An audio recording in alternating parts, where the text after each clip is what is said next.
apabila kita tidak bisa menata diri, tidak bisa mengendalikan diri, maka akan ada muncul yang namanya satu, gesekan dengan keteraturan semesta alam ini.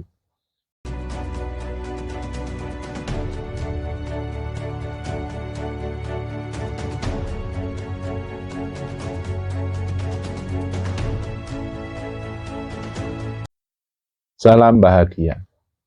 Saudara-saudaraku, saat ini kita sedang berada di alam semesta. Baik semesta luas ataupun semesta pribadi. Semesta pribadi adalah diri kita ini. Semesta luas adalah alam raya ini, langit, bumi, dan seisinya. Di dalam semesta pribadi, kita punya banyak anasir.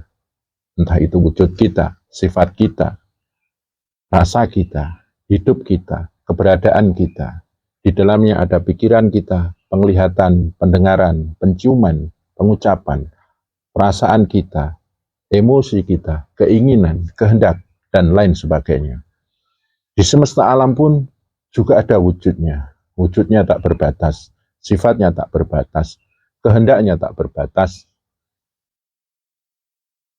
daya hidupnya tak berbatas, dan diliputi oleh Yang Maha tak berbatas. Satu-satunya yang bisa kita kuasai 100% adalah semesta pribadi kita. Seseorang yang bisa menguasai semesta pribadinya, maka dia dalam keadaan baik-baik saja. Tapi banyak sekali orang-orang mempunyai anasir-anasir pribadi, dia tidak bisa mengendalikannya, dia tidak bisa menatanya. Berarti seseorang tersebut dalam keadaan tidak baik-baik saja. Contohnya, ketika kita hidup di dalam semesta pribadi, kita tidak bisa mengendalikan pikiran, tidak bisa menata pikiran, tidak bisa mengendalikan kehendak, menata kehendak, emosi, keinginan, kemauan, pandangan, pendengaran, ucapan.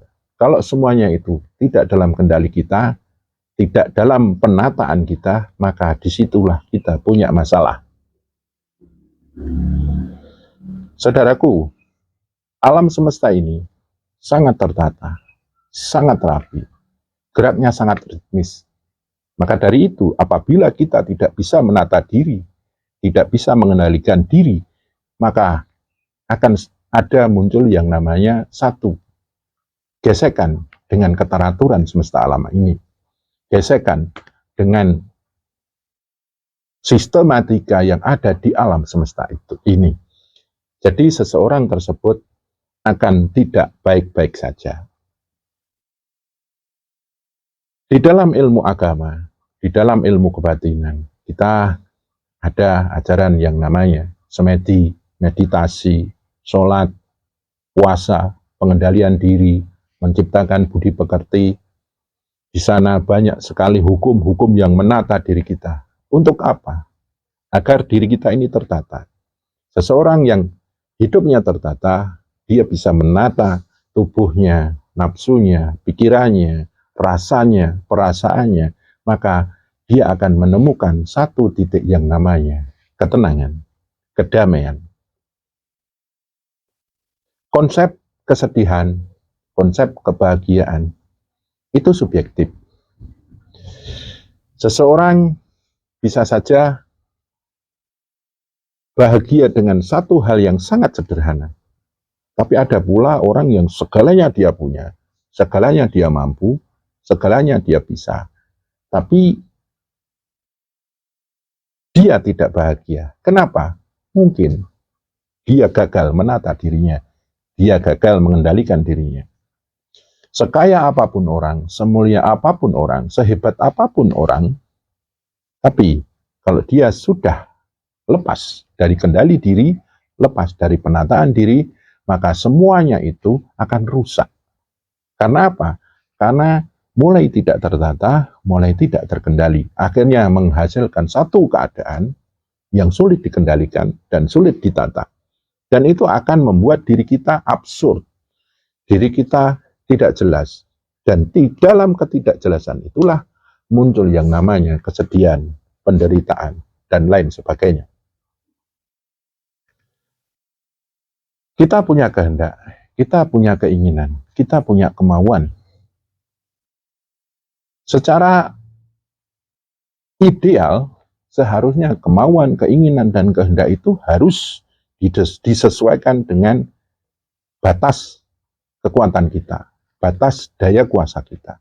Seseorang yang mempunyai kemauan, keinginan, kehendak, angan-angan, tujuan yang melebihi batas kekuatannya, maka disitulah dia sebetulnya sedang menggesekkan dirinya dengan kehendaknya, dengan kemauannya, keinginan, dan angan-angannya. Perlu kita menarik satu jalan yang disebut mawas diri, introspeksi. Kita harus bisa kenal diri kita sendiri. Kalau kita sudah bisa mengenal diri kita sendiri, maka kita bisa melihat bagaimana situasional kita saat ini.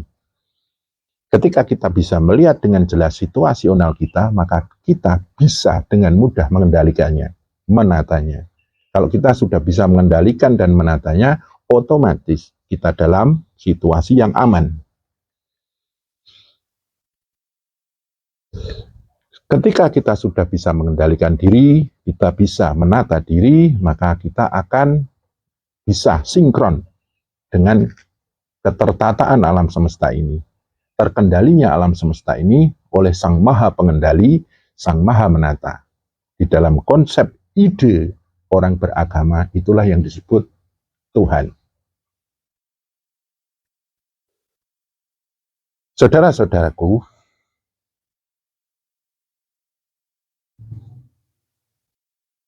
seseorang yang bisa menata dirinya, mengendalikan dirinya, seseorang yang bisa mengarahkan dirinya, itulah disebut orang-orang yang dewasa, itulah yang disebut orang-orang yang hebat, itulah yang disebut orang-orang yang kuat. Karena apa? Dengan kekuatannya, dengan kemampuannya, dengan daya kuasanya, dia bisa menata diri dan mengendalikan diri.